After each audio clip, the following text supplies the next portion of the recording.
Shalom, salam sejahtera bagi kita semua.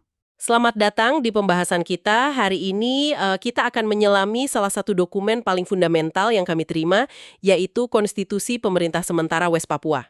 Benar. Kita tidak akan membahas semuanya, tapi kita akan fokus ke jantungnya. Bab 2, pasal 5 yang mengatur tentang Kongres. Bagian yang paling vital. Tepat, misi kita sederhana, membongkar struktur kekuasaan tertinggi di sini. Siapa yang duduk di sana, seberapa besar kuasanya. Memahami ini kan sama saja dengan memahami fondasi dari seluruh bangunan pemerintahannya. Tepat sekali.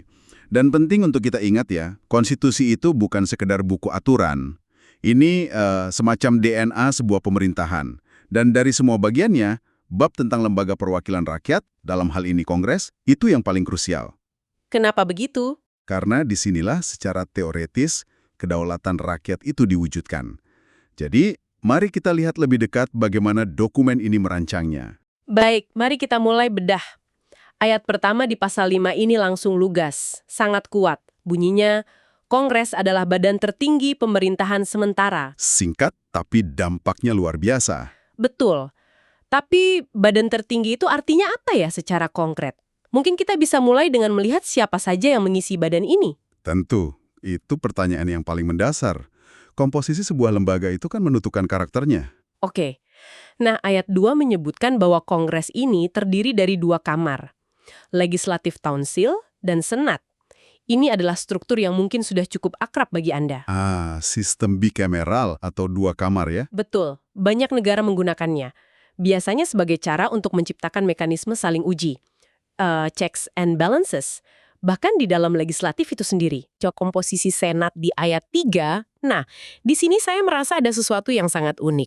Anda menangkap poin yang paling menarik.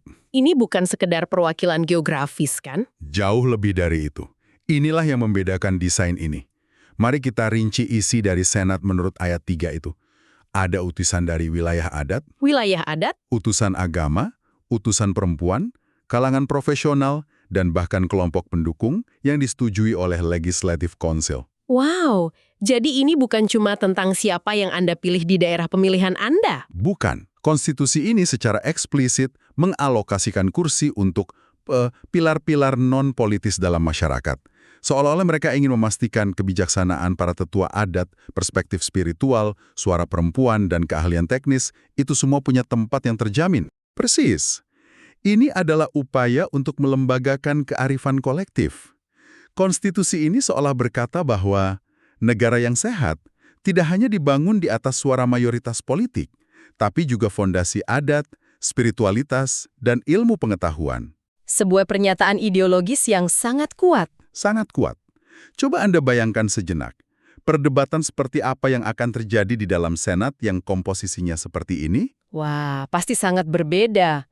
Mungkin pembahasan soal proyek infrastruktur tidak hanya bicara anggaran dan ekonomi. Tentu. Tapi akan ada suara dari utusan adat yang mempertanyakan dampak spiritualnya terhadap tanah leluhur.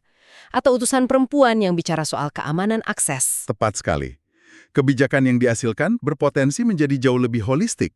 Nah, pertanyaan berikutnya. Badan yang diisi orang-orang hebat ini, seberapa besar kekuatannya? Nah, ini dia bagian intinya. Setelah kita tahu siapa pemainnya, sekarang kita lihat kekuatan super mereka. Kalau saya lihat dari ayat 7 sampai 11, ada 3 kewenangan utama yang luar biasa besar. Oke, apa saja itu? Pertama, dan ini yang paling dasar, mereka berwenang menetapkan, mengesahkan, dan mengubah konstitusi itu sendiri. Dengan kata lain, mereka yang menulis aturan mainnya. Itu adalah kekuasaan konstituante. Dalam hierarki hukum, ini adalah puncak dari segala kekuasaan. Ini sudah cukup untuk menegaskan status Kongres sebagai badan tertinggi. Tapi tidak berhenti di situ kan? Betul, kekuatan super kedua. Dan ini yang menurut saya paling menentukan dalam politik sehari-hari, ada di ayat 8. Silahkan. Kongres berwenang mengangkat dan memberhentikan presiden dan perdana menteri. Ini tombol nuklirnya kan? Inilah ciri utama dari sistem pemerintahan parlementer. Berbeda dengan sistem presidensial. Di sini eksekutif, presiden, dan PM sepenuhnya hidup dari kepercayaan Kongres. Jadi nasib mereka ada di tangan Kongres. Benar. Mereka bisa diangkat hari ini, dan jika Kongres tidak lagi percaya, mereka bisa diberhentikan besok. Tidak perlu menunggu pemilu 5 tahunan. Dan mekanisme pertanggungjawabannya juga sangat jelas di ayat 9 dan 10.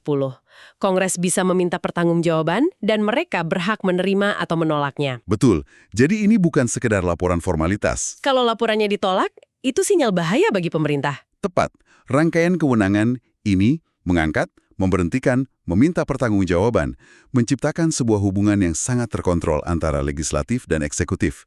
Eksekutif tidak bisa bertindak semaunya. Mereka harus terus meyakinkan Kongres. Betul. Kepercayaan dari Kongres adalah bahan bakar mereka. Tanpa itu, mesin pemerintahan berhenti.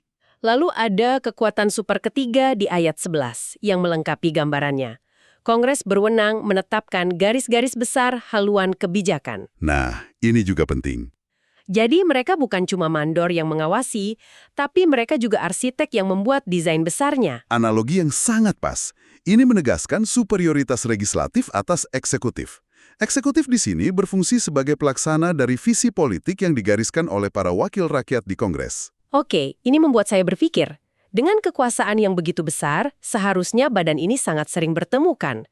Tapi disinilah saya menemukan sesuatu yang agak mengganjal. Di bagian mana? Kongres bersidang sedikitnya sekali dalam 5 tahun. Tunggu dulu, sekali dalam 5 tahun. Bagaimana bisa badan tertinggi hanya rapat sejarang perhelatan Piala Dunia? Apa ini bukan kelemahan desain? Itu observasi yang sangat jeli. Dan pertanyaan yang sangat wajar. Banyak yang mungkin berpikir begitu. Jadi apa penjelasannya? Kuncinya ada pada dua hal. Pertama, frasa sedikitnya sekali. Ini adalah frekuensi minimum, bukan maksimum. Ini jaminan konstitusional bahwa setidaknya sekali dalam satu siklus, evaluasi besar harus terjadi. Jadi ini adalah lantainya, bukan langit-langitnya. Jaminan pertemuan pasti terjadi, tapi bukan larangan untuk bertemu lebih sering. Tepat. Dan yang kedua, yang menjadi kata pengamannya ada di ayat 5, yaitu tentang Kongres luar biasa. Oke. Ayat ini menyatakan, bila dipandang perlu, sewaktu-waktu dapat dilakukan Kongres luar biasa. Inilah mekanisme fleksibilitasnya. Jadi kalau ada krisis atau situasi mendesak, mereka tidak perlu menunggu siklus 5 tahunan selesai. Benar sekali. Kalau ada kebakaran, mereka bisa langsung memanggil pemadamnya kapan saja. Dan ayat 6 menegaskan kalau Kongres luar biasa ini punya kedudukan yang setara. Keputusannya sama kuatnya. Betul. Ini desain yang menurut saya cukup cerdas. Di satu sisi, ia memberikan stabilitas dengan sidang 5 tahunan. Di sisi lain, ia membangun kegesitan merespons krisis melalui mekanisme Kongres luar biasa. Jadi kalau kita tarik benang merahnya dari pasal 5 ini, gambarannya sangat jelas ya. Sangat jelas. Kekuasaan tertinggi secara tegas diletakkan di tangan Kongres. Dan Kongres ini bukan sekedar kumpulan politisi, tapi dirancang menjadi miniatur masyarakat itu sendiri. Dan kekuasaan itu sama sekali bukan simbolis. Konstitusi ini memberikan Kongres perangkat yang sangat tajam dan nyata. Kemampuan menulis ulang aturan, menentukan arah negara, dan yang utama, memegang tali kendali atas hidup dan matinya eksekutif. Tentu, satu pasal tidak mungkin mengatur semuanya sampai ke detail terkecil. Dan sepertinya para penyusun konstitusi ini juga sangat menyadarinya. Tentu saja, kita bisa melihatnya di ayat terakhir, ayat 12, yang berfungsi sebagai pasal sapu jagat. Yang isinya, Hal-hal lain menyangkut Kongres diatur lebih lanjut dalam undang-undang. Ini praktik yang lazim dan bijaksana.